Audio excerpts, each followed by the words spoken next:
오늘은 소돔과 고모라의 멸망의 장면이죠. 많은 사람들이 이 소돔의 멸망의 원인이 그들의 죄악 때문이다라고는 알고 있습니다. 근데 그들의 죄악이 과연 어느 지경까지 이르렀는가? 오늘 본문은 바로 그들이 심판받을 수밖에 없는 그러한 상황을 잘 보여주고 있습니다.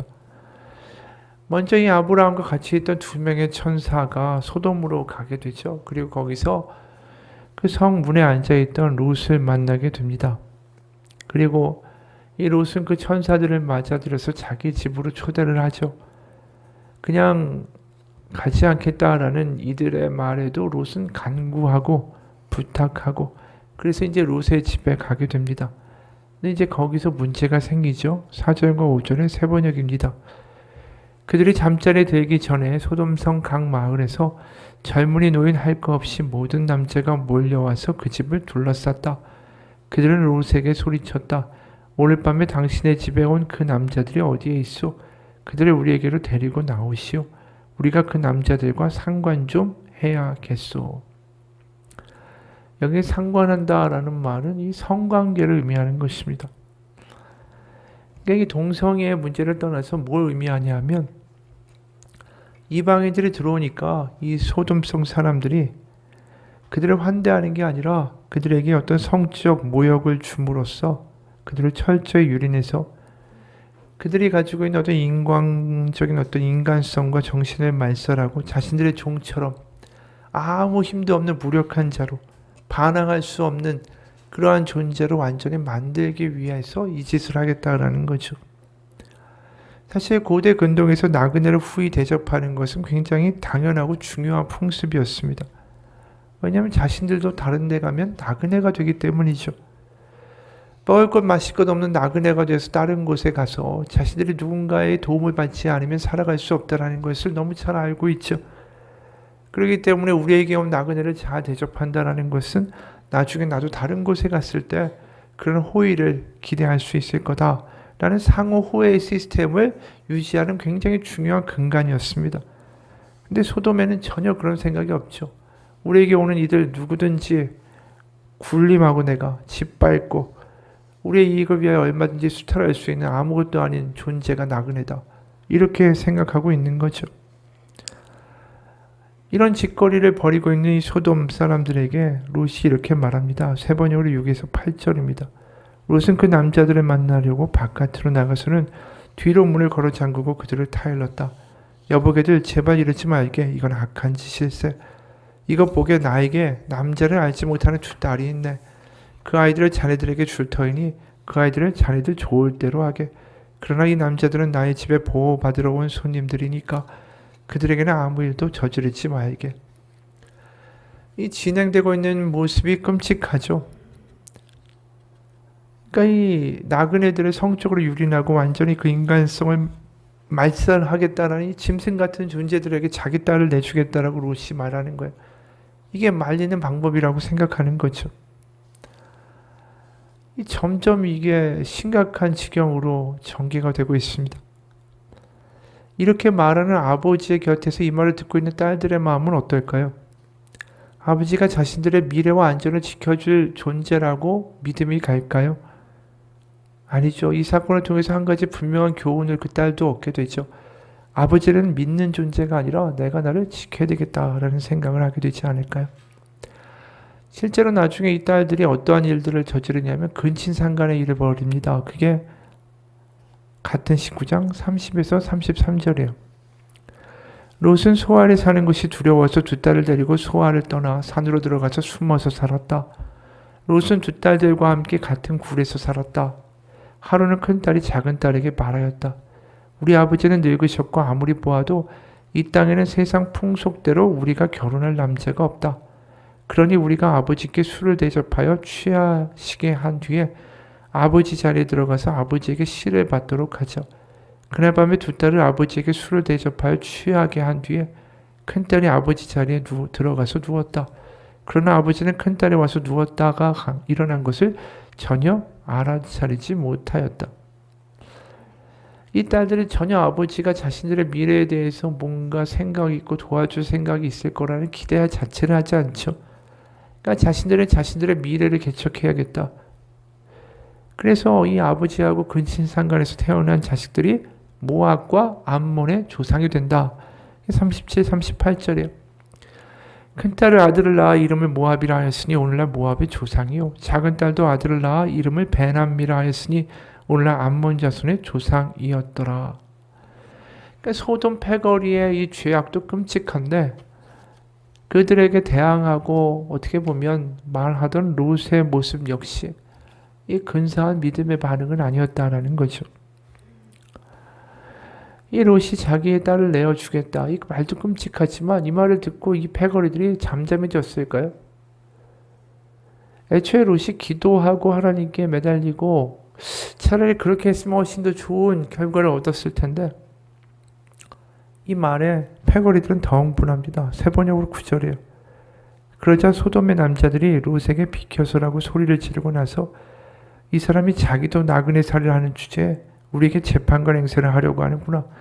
어디 그들보다 당신이 먼저 혼 좀 나보시오 하면서 롯에게 달려들어 밀치고 대문을 부수려고 하였다. 이게 무슨 이야기일까요? 너도 나그네 아니냐라는 거죠. 그런데 뭘 네가 잘났다고 우리한테 그런 이야기를 할 주제나 되냐? 네가 딸을 준다고 해도 그 딸쯤은 얼마든지 우리가 마음대로 애초할 수 있는 존재 아니냐? 네가 뭐라고 이렇게 건방을 떠냐? 그러지 말고 그 이방인 나그네들이나 내놓으라 라는 거죠. 결국 그 상황 가운데 나그네처럼 보였던 이 천사들이 이 롯의 가족을 구하게 됩니다. 근데 하여튼 이 롯에게 이런 말을 하는 소돔 사람들도 굉장히 끔찍하다라는 게 애초에 이 나그네를 유린하겠다라는 것도 끔찍하고 그 롯의 집안을 우습게 보는 것도 사실 굉장히 끔찍하고 어이가 없어요. 왜냐하면 우리가 창세기 14장에서 엘람왕 그돌라오멜이라는 왕이 등장한 적이 있습니다. 그 그돌라오멜을 비롯한 4개의 나라의 왕이 그동안 이제 10년 넘게 조공을 바치던 소돔과 고모라와 그 밖에 모두 5개의 도시국가를 완전히 정벌해 버립니다. 왜냐하면 이 5개의 도시국가들이 더 이상 조공을 바치지 않겠다라고 나오니까. 그러니까 소돔이 완전히 박살이 나서 그때 모든 재물과 사람들은 다 포로로 끌려가는 일이 벌어지는 거 우리가 본 적이 있습니다. 그래서 그때 소돔에 살고 있던 롯의 가족들도 다 끌려간 거죠. 그돌라오멜한테. 그때 아브라함이 하나님의 도우심으로 말미암아 말도 안 되게 그돌라오멜이라는 그 왕의 군대를 깨부수죠. 그리고 소돔의 모든 빼앗겨갔던 약탈되었던 그 재물들과 사람들을 데리고 구출해서 돌아옵니다. 그리고 아브라함이 소돔 왕한테 이런 말을 했었죠. 21절, 22절, 23절, 24절 봅니다. 14장입니다. 소돔 왕이 아브라함에게 이르되 사람은 내게 보내고 물품은 네가 가지라. 아브라함이 소돔 왕에게 이르되 천지의 주제이시오 지극히 높으신 하나님 여호와께 내가 손을 들어 맹세하노니 네 말이 내가 아브라함으로 치부하게 하였다 할까 하여 너에게 속한 것은 실 한 오락이나 들매끈 한 가닥도 내가 가지지 아니하리라. 오직 젊은이들이 먹은 것과 나와 동행한 아넬과 에스골과 마물의 분깃을 제할지니 그들이 그 분깃을 가질 것이니라. 아브라함은 소돔의 굉장한 은인이었죠. 그리고 또 아브라함이 믿고 계신 하나님이 자신들에게 이런 영향을 베푸셨다는 것도 느낄 수 있는 사건이었어요. 아브라함이 아니었으면 소돔 사람들은 다 포로로 끌려가가지고 지금 노예 생활하고 있을 거고 자신들이 그 땅의 주인이라고 말할 수도 없었을 거예요. 지금 자신들의 땅이다, 롯은 나그네다라고 말하지만 자신들의 아브라함이 없었으면 다 노예 종살이하고 쫓겨나는 운명 아니었습니까? 근데 어떻게 이 롯에게 가서 이 아브라함 조카한테 가서 이렇게 말할 수 있는 겁니까? 그러면 롯의 입장에서 어떻겠어요? 소돔 사람들이 치가 떨리지 않겠습니까? 악랄하고 배은망덕하고 은혜도 모르고 자기를 죽이려고 하고 대문을 부수고 들어오려고 하는 그 작자들의 그 폐악질을 경험했으면 천사들이 이 소돔 망할 거라고 떠나라고 했으면 속히 떠나야 되겠죠. 뒤도 안 돌아보면서 이 악한 자들 하나님의 심판을 받아 마땅합니다. 이렇게 이야기해야 되는 거 아니겠어요? 그런데 그렇지가 않다라는 거예요. 창세기 19장 14절입니다.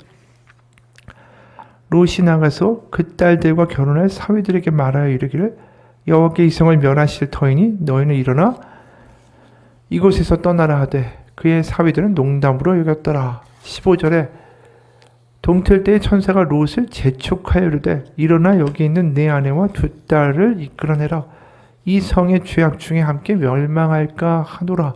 그러나 롯이 지체하매 그 사람들이 롯의 손과 그 아내의 손과 두 딸의 손을 잡아 인도하여 성 밖에 두니 여호와께서 그에게 자비를 더하심이었더라. 사위들까지는 뭐 그럴 수 있다라고 치겠는데 롯이 어떻게 한다고요? 지체했다라고 되어 있어요. 가만히 놔두면 계속 있을 그런 모양이었다라는 거죠. 그러니까 오죽하면 천사들이 롯과 아내와 그 두 딸들의 손을 잡아서 성 밖까지 끌고 나갔다. 그렇게 나오는 거예요. 이 롯이 얼마나 답답합니까? 우리가 볼 때는 어이가 없죠. 롯은 이렇게 어이가 없고 그 안에는 한술 더 뜹니다. 이제 피신하여 가는 길에 26절에 롯의 아내는 뒤를 돌아보았으므로 소금 기둥이 되었더라. 분명히 천사가 뭐라고 말했냐면 17절에 그 천사들이 그들을 밖으로 이끌어낸 후에 이르되 도망하여 생명을 보존하라. 돌아보거나 들에 머물지 말고 산으로 도망하여 멸망함을 면하라. 이 돌아보지 말고 그냥 가라는 거였어요. 근데 롯의 아내가 뒤돌아본 거죠. 뭐가 미련이 남았다고 뒤를 돌아봅니까? 아니 롯과 똑같이 그돌라오멜에게 포로로 끌려갔던 아내고 지금 그걸 다 잊어먹고 자신들 죽이려고 했던 사건을 경험했던 여자가 롯의 아내고 더 황당한 건 남편이 딸을 내주겠다는 상황을 봤던 게 이 롯의 아내 아니에요? 그 정도면 소동하면 치가 떨려야죠. 아주. 다시는 내가 이쪽을 향하여 얼굴도 안 돌리리라. 이게 일반적인 사람들의 반응 아니겠어요? 근데 뭐가 아쉬워서 또 소돔을 뒤돌아보는가라는 것이죠. 우리가 참 답답하고 어이가 없어요. 이해가 가지도 않고. 근데 이런 모습이 여기서만 나타날까요? 여기만 나타나는 게 아니라 구약의 출애굽에도 나타납니다. 바로 이 끔찍했던 과거를 주었던 이 소돔, 이걸 계속 떠나기를 주저하고 뒤를 돌아봤던 롯의 가족처럼 출애굽한 이스라엘이 어떻게 합니까? 광야에 가서 계속 애굽을 뒤돌아봐요. 애굽에서 그들이 얼마나 끔찍한 일을 당했는지 우리가 알죠. 출애굽기 3장 7절부터 10절이에요. 여호와께서 이르시되 내가 애굽에 있는 내 백성의 고통을 분명히 보고 그들이 그들의 감독자로 말미암아 부르짖음을 듣고 그 근심을 알고 내가 내려가서 그들을 애굽인의 손에서 건져내고 그들을 그 땅에서 인도하여 아름답고 광대한 땅 젖과 꿀이 흐르는 땅에 데려가려 하노라. 이제 가라. 이스라엘 자손의 부르짖음이 내게 달하고 애굽 사람이 그들을 괴롭히는 학대도 내가 보았으니 이제 내가 너를 모세죠 바로에게 보내어 너에게 내 백성 이스라엘 자손을 애굽에서 인도하여 내게 하리라. 여기에 계속 나오는 단어가 뭡니까? 학대, 부르짖음, 그렇죠? 고통. 이게 애굽에서의 이스라엘 백성들의 경험을 요약하는 세 개의 단어예요. 그러니까 그런 학대와 고통과 그 부르짖음을 하나님이 들으시고 이들을 출애굽시키시겠다라는 거죠. 그걸 생각해 보면 이들이 애굽을 돌아볼 이유가 하나도 없어요. 애굽하면 치가 떨려야 되죠. 그렇게 학대당하고 괴롭힘 당하고 맨날 질질 짜고 울었는데 애굽을 돌아볼 이유가 뭐가 있어요? 그런데 이들이 출애굽하고 무슨 짓을 벌이냐 하면 애굽을 얼마나 근사한 땅이라고 말하는지 몰라요. 출애굽기 14장 12절 우리가 애굽에서 당신에게 이른 말이 이것이 아니냐 이르기를 우리를 내버려 두라 우리가 애굽 사람을 섬길 것이라 하지 아니하더냐 애굽 사람을 섬기는 것이 광야에서 죽는 것보다 낫겠노라. 애굽이 낫다라고 이야기하죠. 출애굽기 16장 2절 3절은 더 심해요. 이스라엘 자손 온 회중이 그 광야에서 모세와 아론을 원망하여 이스라엘 자손이 그들에게 이르되 우리가 애굽 땅에서 고기 가마 곁에 앉아있던 때와 떡을 배불리 먹던 때에 여호와의 손에 죽었더라면 좋았을 것을. 너희가 이 광야로 우리를 인도하여 내어 이 온 회중이 추려 죽게 하는도다. 애굽의 기억은 사실 고통, 학대, 부르짖음 아닙니까? 근데 이들이 뭐라고 얘기합니까? 애굽에서 고기가마 곁에 앉아 있었고 떡을 배불리 먹었다. 애굽이 좋았다. 이렇게 이야기하는 거예요. 출애굽기 17장 3절. 거기서 백성이 목이 말라 물을 찾으매 그들이 모세에게 대하여 원망하여 이르되 당신이 어찌하여 우리를 애굽에서 인도하여 내어서 우리와 우리 자녀와 우리 가축이 목말라 죽게 하느냐. 왜 애굽에서 우리를 꺼내왔느냐라는 거예요. 애굽 괜찮았는데. 민수기 11장 5절 6절. 우리가 애굽에 있을 때에는 값없이 생선과 오이와 참외와 부추와 파와 마늘들을 먹은 것이 생각나고는 이제는 우리의 기력이 다 이 만나 외에는 보이는 것이 아무것도 없도다. 어떻게 이들이 노예인데 값없이 생선과 오이와 참외와 부추와 파를 먹어요. 말도 안 되는 얘기지. 민수기 14장 2절 3절. 이스라엘이 다 모세와 아론을 원망하여 온 회중이 그들에게 이르되 우리가 애굽 땅에서 죽었거나 이 광야에서 죽었으면 좋았을 것. 어찌하여 여호와가 우리를 그 땅으로 인도하여 칼에 쓰러지게 하려 하는가. 우리 처자가 사로잡히리니 어디로 가자고요? 애굽으로 돌아가는 것이 낫다. 지금 그 끔찍한 땅에서 하나님이 건져주신 거예요. 그 끔찍한 땅 생각하면 치가 떨려야죠. 그런데 계속 애굽으로 돌아가자, 애굽으로 돌아가자, 애굽이 나왔다, 애굽이 나왔다. 계속 이 이야기만 하는 겁니다. 롯이나 출애굽한 이스라엘 백성이나 똑같아요, 하는 짓이. 그래서 그런지 이 일을 예견하는 것 같아요. 창세기 13장 10절에는 이런 말씀이 나와요. 이에 롯이 눈을 들어 요단 지역을 바라본즉 소알까지 온 땅이 물에 넉넉하니 여호와께서 소돔을 고모라를 멸하시기 전이었으므로 여호와의 동산 같고 무슨 땅 같다고요? 애굽 땅과 같았더라. 딱 이 후손들이 롯의 일가가 하는 짓과 똑같은 짓을 벌일 거라는 거죠. 여러분 이들을 보면 얼마나 답답하고 한심합니까? 이해가 안 가죠. 근데 이게 우리의 모습이기도 하다라는 거죠. 우리가 구원을 받고 하나님의 살아계심을 체험하게 됩니다. 하나님 정말 살아계시는구나. 성령을 경험하죠. 그리고 은혜를 받습니다. 그러다 세상을 나가요. 그럼 세상을 살아가다 보면 돈 있는 사람, 성공한 사람, 힘 있는 사람들, 야, 그 사람들 보면서 하나님보다 저 사람들이 더 커 보이기 시작하고 어느 순간 그게 우리의 마음을 유혹하기 시작합니다. 세상을 벗어나 하나님을 만나 하나님의 나라의 자유를 경험한 다음에도 여전히 세상에서 잘되고 능력있고 힘있고 부귀한 것에 대한 유혹을 절대로 떨치지 못하는 거죠.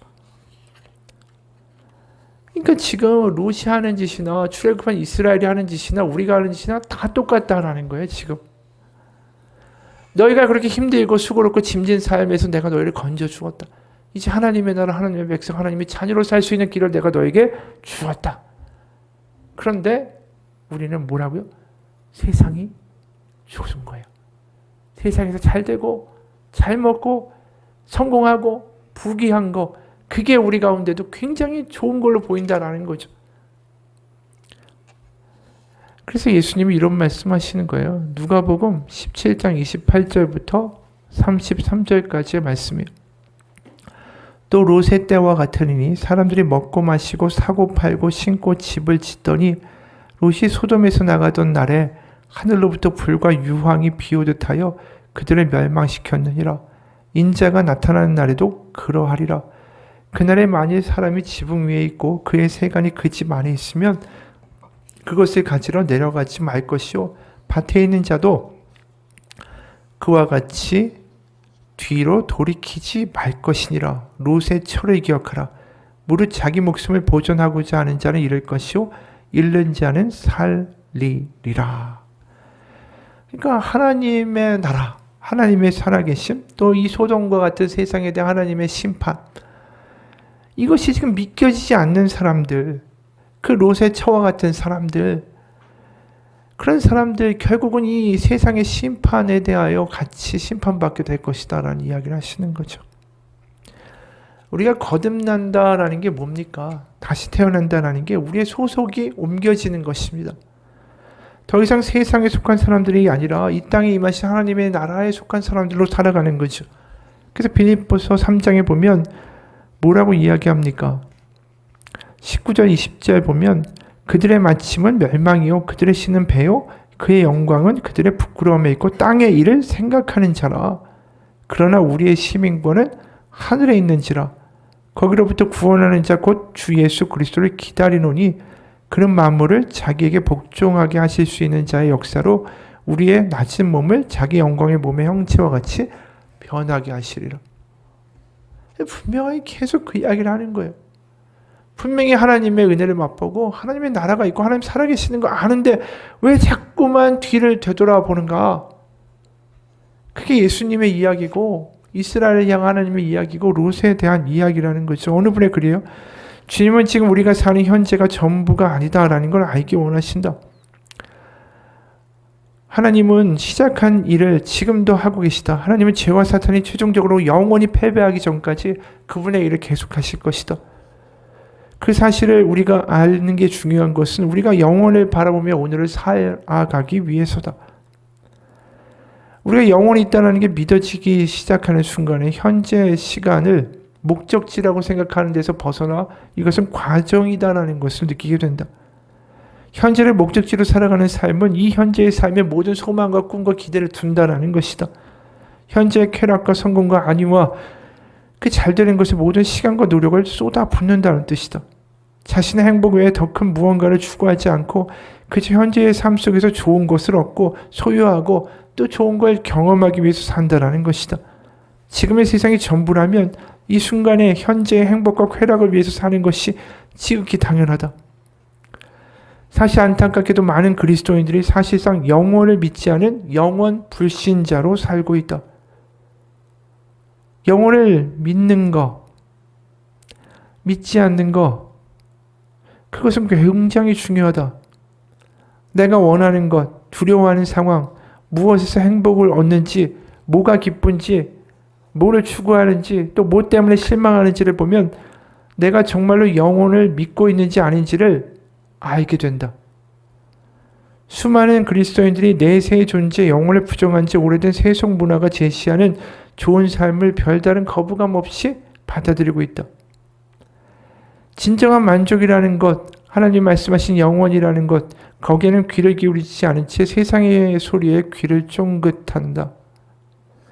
그래서 말로는 영원을 믿습니다. 하나님의 나라를 믿습니다. 라면서 정작 일상 속의 선택과 행동에서는 영원이 존재하지 않는 것처럼 살아간다. 다시 말하지만 현재를 준비 기간으로 보는 삶은 현재가 전부가 아니다라는 것을 믿는다라는 뜻이다. 하나님이 마지막으로 심판하시고 모든 사탄과 악과 모든 마귀들을 패퇴시킬 때까지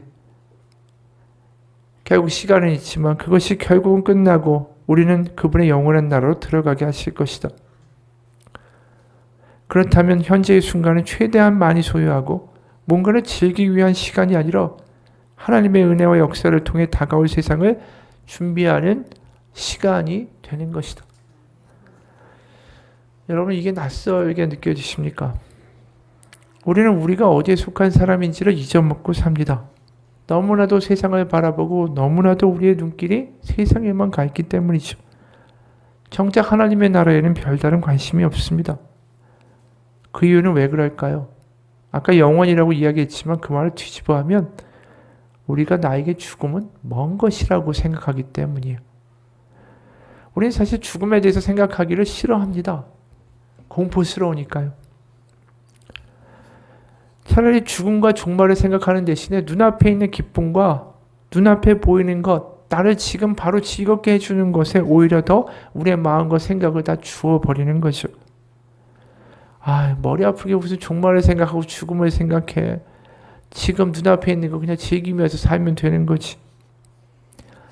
여러분, 하나님이 원하시는 것은 우리가 이 땅 가운데 살아가는 순간이 굉장히 짧을 수 있고 우리의 삶의 내일과 미래를 알 수 없으며 우리가 살아야 하는 것이 과연 진짜 중요한 게 뭔지를 깨닫고 살아가는 것을 원하신다라는 거예요.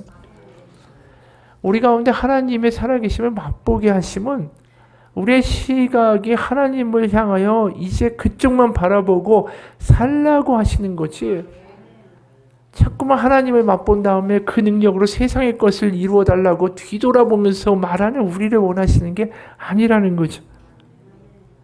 여러분, 죽음이라는 게, 나의 종말이라는 게 그렇게 먼데 있는 게 아닙니다. 오버 더 엣지라는 책이 있는데, 이 책은 1870년대 이후에 미국 그랜드 캐년 국립공원에서 발생한 700여 건의 추락사를 모은 책이에요. 이 책에서 놀라운 점은 추락해서 죽은 사람들이 상당수가 단지 장난을 치다가 그렇게 죽게 됐다라는 거예요. 1992년에는 38살의 어떤 남자가 추락했습니다. 왜 죽었냐면 그는 자신의 10대 딸을 놀려준다고 벼랑 끝에서 균형을 잃고 갸우뚱 기우뚱 하는 신용을 하다가 정말로 추락해서 사망했어요. 2012년에는 18살의 소녀가 추락사했는데 친구들과 함께 그란드 캐년의 한 지역을 도보로 여행하다가 접근 금지라는 경고판이 세워진 벼랑을 발견합니다. 그리고 그 벼랑 끝에서 사진을 찍어서 페이스북에 올려서 자신의 모험심을 자랑하고 싶었대요. 그래서 경고판이 있는 절벽 끝으로 다가가는 그 순간에 절벽의 지반이 무너져 내리면서 그냥 순식간에 절벽으로 추락해서 목숨을 잃었습니다. 여러분, 죽음이라는 게 그렇게 먼데 있는 게 아닙니다. 한순간이죠. 전에도 한 번 한 이야기예요. 100년 전 빙상과 충돌해 침몰한 타이타닉호가 있습니다. 그 사고로 1120명이 죽었는데 그 배는 그 당시 현존하는 최고의 기술로 만든 여객선이었습니다.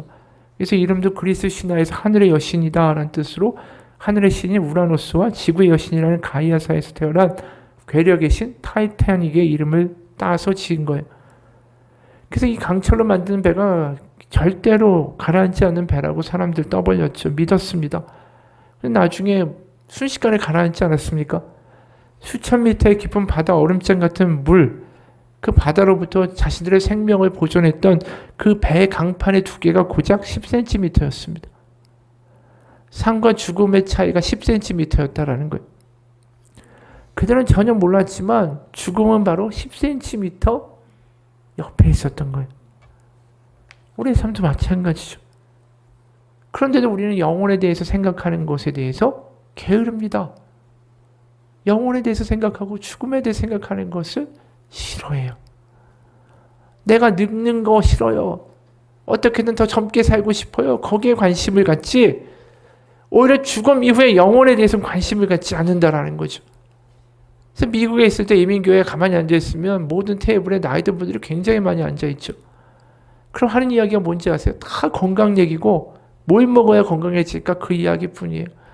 그게 나쁘다라는 건 아닙니다.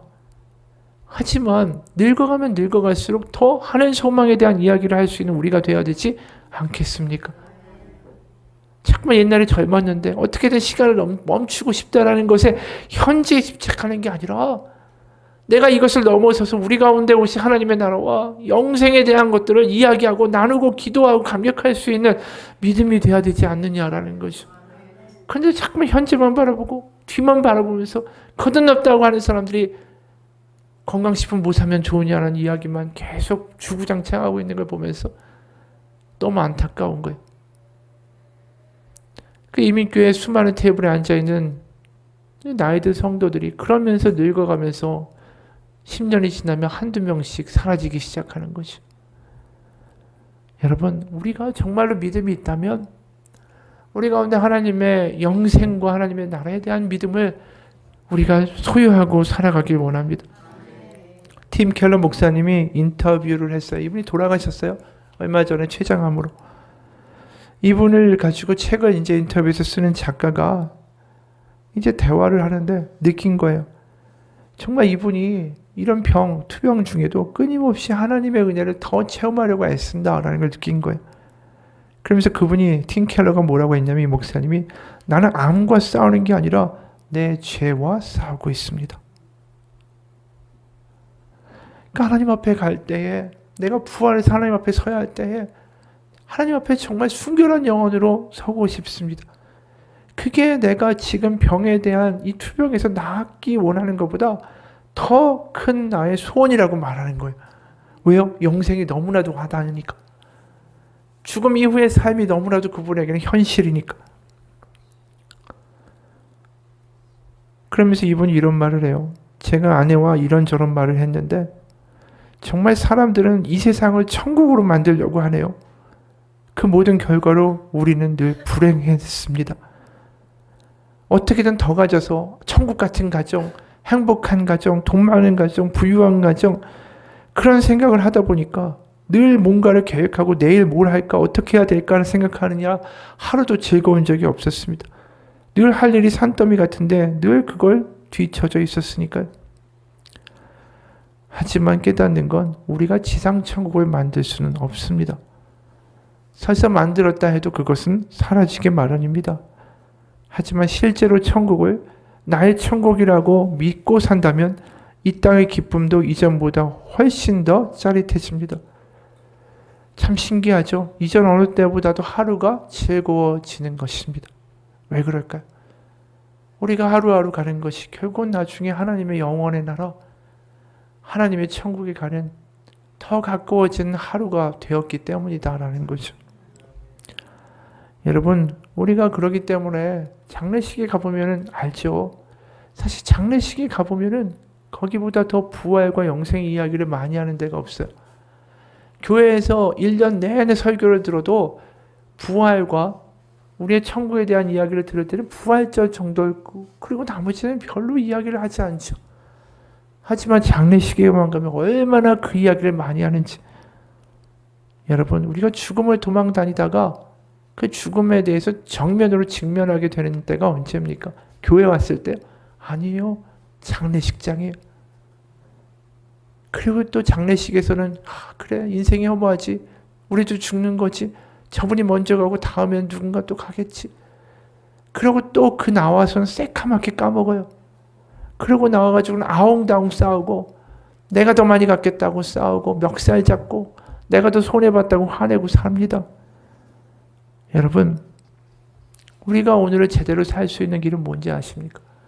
하나님의 나라와 영생과 종말이 우리 가운데 실감 있게 다가오면 오늘을 다르게 살게 돼요.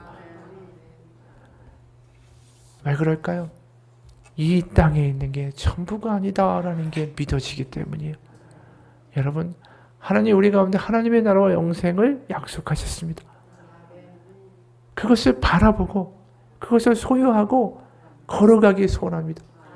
자꾸만 그게 있는데도 뒤를 바라보면서 롯의 아내처럼 살아가는 어리석은 자들처럼 애굽에서 출애굽 시켜줬더니 애굽이 좋았다고, 세상이 좋았다고, 세상에서 잘 먹고 잘 되고 떵떵거리고 무시 안 당하고 사는 게 좋았다고 자꾸만 그런 이야기나 하는 애굽을 바라보는 답답한 소리 하지 말고 우리에게 주어진 하나님의 나라, 하나님의 땅, 적과 후리는 하나님의 약속의 땅을 향하여 걸어갈 수 있는 우리의 삶이 되시기를 주님의 이름으로 축원합니다.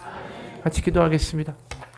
하나님, 어느덧 우리는 부활과 영생에 대한 이야기를 잊고 삽니다. 하나님의 나라에 대하여도 잊고 삽니다. 우리가 하나님의 나라를 위해 살아가는 사람들입니다. 이 땅의 것을 위해 살아가는 것이 아니라 우리에게 이미 허락하신 성령과 하나님의 살아계심을 맛보 알게 하심으로 우리는 하나님의 나라를 바라보고 살아가는 사람들입니다. 그것을 위하여 달려가게 하여 주옵소서. 자꾸만 뒤를 바라보고 세상을 바라보고 현재에 주저앉아 있기를 원하는 것이 아니라 하나님의 나라를 위하여 한 발자국 한 발자국 가다 보면 그 길은 하나님이 주시는 순탄한 길, 하나님의 영광의 길, 하나님의 임재의 길이 될 것입니다. 하나님의 나라를 바라보며 그 길을 향하여 오늘도 걸어가는 이 가운데 하나님의 성령으로 충만케 하시며 하나님의 은혜로 가득 채워 주옵소서. 예수님 이름 받들어 기도합니다. 아멘. 같이 기도하겠습니다.